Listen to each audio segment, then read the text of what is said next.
Mr. Speaker, sir. Reply to Star Question 66.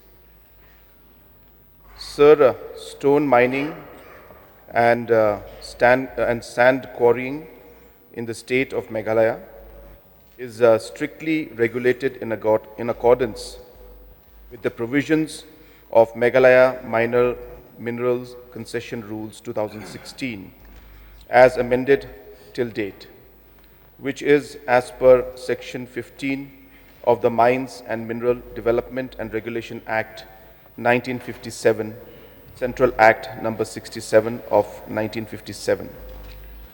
The sand quarrying is regulated additionally in accordance with the provisions of Sustainable Sand Mining Management Guidelines 2016 and Enforcement and Monitoring Guidelines for Sand Mining 2020, which have been notified by the Ministry of Environment, Forest and Climate Change. Your supplementary question, please. Thank you, Mr. Speaker, sir. I also thank the Honorable Chief Minister for the reply. So may I know from the Honorable Chief Minister, is there any attempt by the government to review this Meghalaya Minor Mineral Concession Rules 2016? Yes, sir. So, may I know, sir, the steps being taken up by the government? Sir, basically from the government side, the rules and the provisions that have been laid down had certain criterias in terms of the size of the quarry or the particular mine, the depth of the mine, and based on the size of the mines and the quarry and the depth of the mines and the quarry, different permits had to be taken by the person who's applying.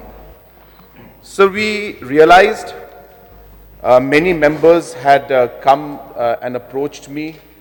Our honorable member from Nongstoin had approached me. Our honorable member from Maukonru had approached me. And like that, there were many members who had approached me with the issues and concerns related to very, very small time miners, sir. As I said, sir, the provisions out here have got provisions for quarries that are 2 hectares and below, 5 hectares and below, and so on and so forth, sir. But we realized that the very small miners were practicing more of our traditional mining practices. And also we realized that the activity was more for local use and for use at the village level, or small construction work taking place at the local level, sir. And hence we strongly felt, after we met the different members, we had a detailed discussion with the Honorable Deputy Chief Minister and formed a committee under his chairmanship. And this committee was formed on the 16th of September 2025, where we had different members from different, that is MLAs from different parts of the state. We had officials from the mining department, forest department, so on and so forth, and even law department. We also had different stakeholders, basically the miners themselves and their representatives. And 2 meetings were conducted by this particular committee, and recommendations have been put that the entire procedure for traditional quarry permits should be given, which should be made very simple and very easy. And based on that, sir, the committee has recommended that only few permits should be required, or few documents should be required. Number 1 is the forest clearance if the permit area falls under forest land, and a no objection certificate from the village headman certifying that the ownership and title of the land as claimed by the applicant is neither disputed nor under any litigation. So based on this recommendation has now come to the state government, and we are now in the process of securing a concurrence from the Ministry of Environment and Forest, Government of India, to allow us to waive the necessity for having environmental clearances based on the fact that these are traditional quarries, very small. And as mentioned, sir, that there are provisions under the law which permit us to apply for this particular exemption that we are seeking.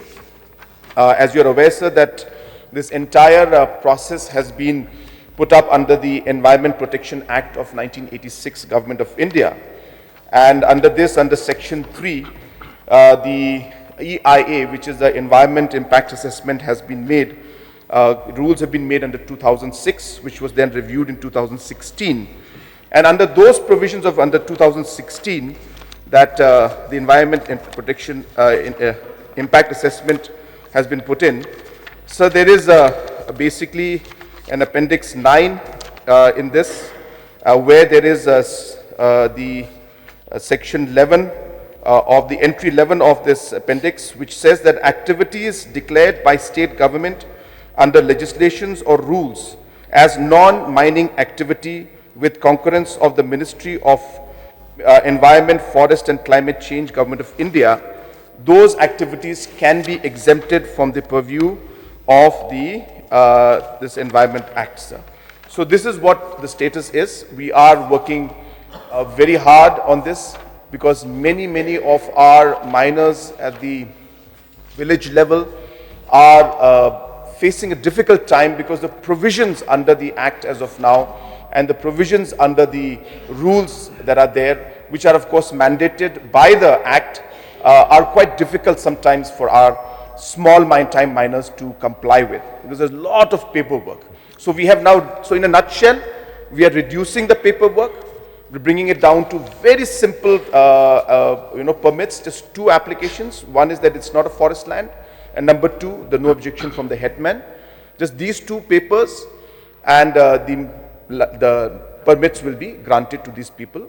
But that provision, sir, we are working to get the clearance from Government of India to allow us to declare traditional mining as non-mining activity. So, as per the decision of the committee, sir, is there a timeline, sir, for the resumption of legal mining and quarrying activities in the state? Sir, there is no stoppage of any kind of mining activity in the state as of now. Just to make it clear to everybody, anybody can apply for mining license or for quarrying permit, anybody. The problem, sir, is that the provisions as per the Act requires a large number of documents to be submitted. The problem is with these documents and the tedious process which our small time miners have to go through. And hence, after detailed discussion with the legal team and AG and others, we are coming out with these new provisions which will allow miners to apply in a very simple format and ease the entire permit sanctioning and permit authorizing process. So therefore, mining is going on, sir. There is no problem, but necessary permits have to be taken. An application has to be made. Okay. One more question, sir. So, are there any alternative livelihood programs for the communities and individuals depending on mining and quarrying apart from the DMF, sir? Sir, we have many livelihood activities that are there. I think it may not be possible for me to talk about all of those activities at this point in time. But everything related to agriculture, food processing, whether it's anything local that is there, tourism aspects, in all of these aspects of different livelihood programs are happening. So, as I have mentioned again and again, sir, that the livelihood is at the center of every activity that we do. So therefore, we realize that in order to be able to get people to shift to different livelihood activities would be a permanent way to ensure that we are able to not engage in environmentally affected areas where mining is affecting. So therefore, it is a transition process. We are working on it, and slowly and steadily, sir, we are seeing results. So the answer is yes, sir. Okay. Thank you. So one more question, sir. Why is that the fund under this DMF not releasing regularly to the respective CID blocks? Sir? So this is a completely different question regarding the DMF fund. I don't have the full information with me, but there is a committee, sir, that is headed by the Deputy Commissioner. MLAs are part of it. This DMF fund is regularly released, so there is no delay in it as such. But if there is any specific area that is of concern, sir, I can take it up. But I don't have all the details with me since it's completely a different question altogether, sir. Okay.